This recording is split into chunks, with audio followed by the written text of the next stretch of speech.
ನಮ್ಮ ಕ್ಷೇತ್ರದ ಬಗ್ಗೆ ಒಂದೆರಡು ಮಾತನಾಡಲಿಕ್ಕೆ ಅದನ್ನ ಹೇಳಿದ್ದೆ ನಾನು. ಸನ್ಮಾನ್ಯ ಮುಖ್ಯಮಂತ್ರಿಗಳೇನೋ ಕೈ ಬಿಟ್ಟು ಹೋಗಿದೆ. ಈ ಸಂದರ್ಭದಲ್ಲಿ ಅದನ್ನ ತೆಗೆದುಕೊಳ್ಳಬೇಕು. ಸ್ಮಾರ್ಟ್ ಸಿಟಿ ಅಂತ ಹೇಳಿ ಸನ್ಮಾನ್ಯ ದಿವಂಗತ ಅನಂತಕುಮಾರ್ ಅವರು ಇದ್ದಾಗ ಅದನ್ನು ಘೋಷಣೆ ಮಾಡಿ ದೊಡ್ಡ ಒಂದು ಕಾರ್ಯಕ್ರಮ ಮಾಡಿ ಹೂಹಾರಗಳನ್ನು ಹಾಕೊಂಡಿದ್ರು. ಆದರೆ ಕೆಲವು ಕಾರಣಾಂತರಗಳಿಂದ ಅದು ಕೈ ಬಿಟ್ಟು ಹೋಯ್ತು. ಕಲಬುರಗಿ ಜಿಲ್ಲೆ ಬರಲೇ ಇಲ್ಲ.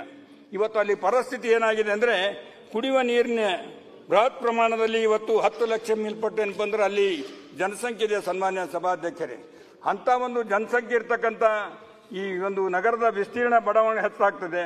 ಇದರ ಬೇಡಿಕೆಗೆ ಅನುಗುಣವಾಗಿ ನೀರು ಲಭ್ಯ ಆಗುತ್ತಿಲ್ಲ. ವಾರಕ್ಕೆ ಒಂದು ದಿನ ಸರಬರಾಜು ಆಗ್ತಕ್ಕಂಥದ್ದು, ಟ್ಯಾಂಕರ್ ಮೂಲಕ ಕೂಡ ನೀರು ಸಿಗ್ತಾ ಇಲ್ಲ. ಇಂಥ ಒಂದು ವ್ಯವಸ್ಥೆ ಇವತ್ತು ನಮ್ಮ ಮಹಾನಗರ ಪಾಲಿಕೆ ನೀರಿನ ವ್ಯವಸ್ಥೆ ಸೇರಿದಂತೆ L&T ಕಂಪನಿಯವರಿಗೆ ಕೊಟ್ಟಿದ್ದಾರೆ ಸಭಾಧ್ಯಕ್ಷರೇ. ಆ L&T ಕಂಪನಿಯವರು 2025ರಲ್ಲಿ ಸಂಪೂರ್ಣ ಕೆಲಸ ಮುಗಿದು ನಮಗೆ ನೀರು ಕೊಡಬೇಕಾಗಿತ್ತು. ಅದು ಯಾಕೋ ಏನೋ ಇವತ್ತಿನವರೆಗೂ ಕೂಡ ನೀರು ಕೊಡ್ತಾ ಇಲ್ಲ. ಎಲ್ಲ ಕಡೆ ತೆಗ್ಗು ತೋಡೇನಪ್ಪ ಅಂದ್ರೆ ಇಲ್ಲಿವರೆಗೂ ಇನ್ನೂ 2 ವರ್ಷ ಆದರೂ ಕೂಡ ನೀರು ಪೂರೈಕೆ ಆಗ್ತಕ್ಕಂಥ ಭರವಸೆ ಇಲ್ಲ. ಆದ ಕಾರಣ ನನ್ನ ಕಳಕಳಿ ವಿನಂತಿ ಏನಂದ್ರೆ ಅದರಲ್ಲಿ ಸಂಪೂರ್ಣನೂ ತೆಗೆದುಕೊಂಡಿಲ್ಲ ಅಧ್ಯಕ್ಷರೇ. ಇನ್ನೂ 25% ಏನು ಬಂದ್ಬಿಟ್ಟಿದ್ದಾರೆ. ಅದಕ್ಕೂ ಎಸ್ಟಿಮೇಟ್ ಮಾಡಿ ಅದನ್ನ ಏನಪ್ಪ ಅಂದ್ರೆ ಟೆಂಡರ್ ಕರೆದು ಅದನ್ನ ಸೇರಿಸಬೇಕು.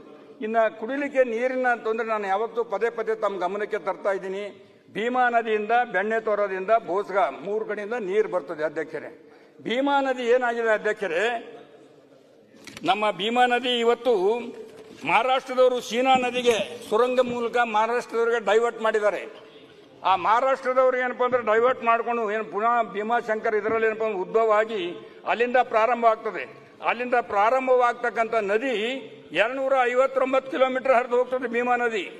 ಈ ನದಿಯ ದಂಡಿಗೆ ನಂಬಿಕೊಂಡಿರ್ತಕ್ಕಂಥ ಸುಮಾರು 164 ಹಳ್ಳಿ 164 ಹಳ್ಳಿಯ ಜಾನುವಾರುಗಳು ಇದರ ನಂಬಿಕೊಂಡು ಬದುಕ್ತಾ ಇವೆ.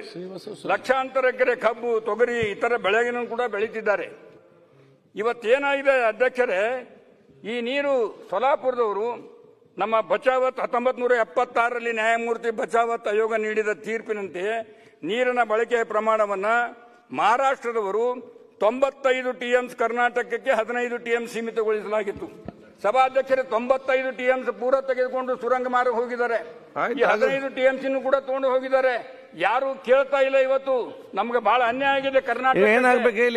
ಕರ್ನಾಟಕಕ್ಕೆ ಅನ್ಯಾಯ ಆಗಿದೆ. ಅದಕ್ಕೆ ಸರ್ಕಾರ ಇಮಿಡಿಯೇಟ್ ಆಗಿ ಏನಪ್ಪಾ ಅಂದ್ರೆ ಮಧ್ಯ ಪ್ರವೇಶ ಮಾಡಿ ನಮಗೆ ಬರ್ತಕ್ಕಂಥ ನೀರಿನ ಪಾಲ ಬರಬೇಕು. ಬೇಸಿಗೆಯಲ್ಲಿ ಹಿಂದೆ ನಮಗೆ ಗೊತ್ತಿದ್ದಂತೆ ಅಧ್ಯಕ್ಷರೇ 3 TMC ನೀರನ್ನ ಅವ್ರು ಬಿಡ್ತಾ ಇದ್ರು ಉಜಿನಿ ಡ್ಯಾಮ್ನಿಂದ. ಆದ್ರೆ ಇವತ್ತು ಒಂದು ಹನಿನೂ ಬರ್ತಾ ಇಲ್ಲ. ನಮ್ಮ ಯಶವಂತರಾವ್ ಪಾಟೀಲ್ರು ಎಲ್ಲರಿಗೂ ಇಲ್ಲೇ ಗೊತ್ತು, ಅವರು ಭೀಮಾ ನದಿಯಿಂದೇ ಬರ್ತದೆ ನೀರು, ಬರ್ತಾ ಇಲ್ಲ ಇವತ್ತು. ಹೀಗಾಗಿ ಏನಪ್ಪಾ ಅಂದ್ರೆ ನೀರಿನ ತೊಂದರೆ ಅಪರ್ಕ್ಷಣ ಪ್ರಾಜೆಕ್ಟ್ನಿಂದ ಭೀಮಾ ನದಿಗೆ ಕೃಷ್ಣಾ ನದಿ ನೀರು ಹೊಲಗದ್ದೆಗಳಿಗೆ ಬಿಟ್ಟು ಆ ಹೊಲಗದ್ದೆಗಳಿಂದ ಗೊಬ್ಬರ ಮತ್ತು ಕ್ರಿಮಿನಾಶಕಗಳನ್ನು ಸಿಂಪಡಿಸಿರ್ತಕ್ಕಂಥ ಗೊಜ್ಜು ನೀರು ಬಂದು ಭೀಮಾ ನದಿಯಲ್ಲಿ ಸೇರ್ತದೆ. ಭೀಮಾ ನದಿ ಕುಡಿದ್ರೆ ಮೈ ಮುರಿತದೆ. ಅದು ಕುಡಿಲಿಕ್ಕೆ ಉಪಯೋಗ ಏನಾಗಬೇಕು ಅಧ್ಯಕ್ಷರೇ. ದಯಮಾಡಿ ನಾನು ಟೈಮ್ ಆಗ್ತಾ ಬಂತು. ಅದಕ್ಕೆ ಸುರಂಗ ಅಂತ 15 ನಿಮಿಷ ಆಯ್ತು. ಈಗ ಮತ್ತೆ ಅವಕಾಶ ಸಿಗಲ್ಲ ಅಧ್ಯಕ್ಷ. ಮಾತಾಡಿ. ಟೈಮ್ ಆಗ್ತಾ ಬಂತ ಹೇಳಿದ್ರು. ವಿಧಾನ ಪರಿಷತ್ನಲ್ಲಿ ಕೂಡ ಹೇಳಿನಿ, ಎಲ್ಲಿ ಹೇಳಬೇಕಾಗಿದೆ. ಜನರಿಗೆ ತೊಂದರೆ ಇದೆ, ಕುಡಿಯುವ ನೀರಿನ ಸಮಸ್ಯೆ ಇದೆ. 41 ಡಿಗ್ರಿ ಸೆಲ್ಸಿಯಸ್ ಬಿಸಿಲಿದೆ. ಅಲ್ಲಿ 10-15 ದಿನಕ್ಕೊಮ್ಮೆ ನೀರು ಬರ್ತಾ ಇವೆ. ಅಲ್ಲಿ ಕೆರೆಗಳಾಗಬೇಕು. ಕೆರೆ ತುಂಬೋ ಯೋಜನೆ ಏನಪ್ಪ ಅಂದ್ರೆ 3 ವರ್ಷದ ಹಿಂದೆ ಪ್ರಾರಂಭ ಆಗಿದ್ದು, ಇನ್ನೂ ಕಂಪ್ಲೀಟ್ ಆಗ್ತಾ ಇಲ್ಲ. ಅದನ್ನ ಆಗ್ಬೇಕು.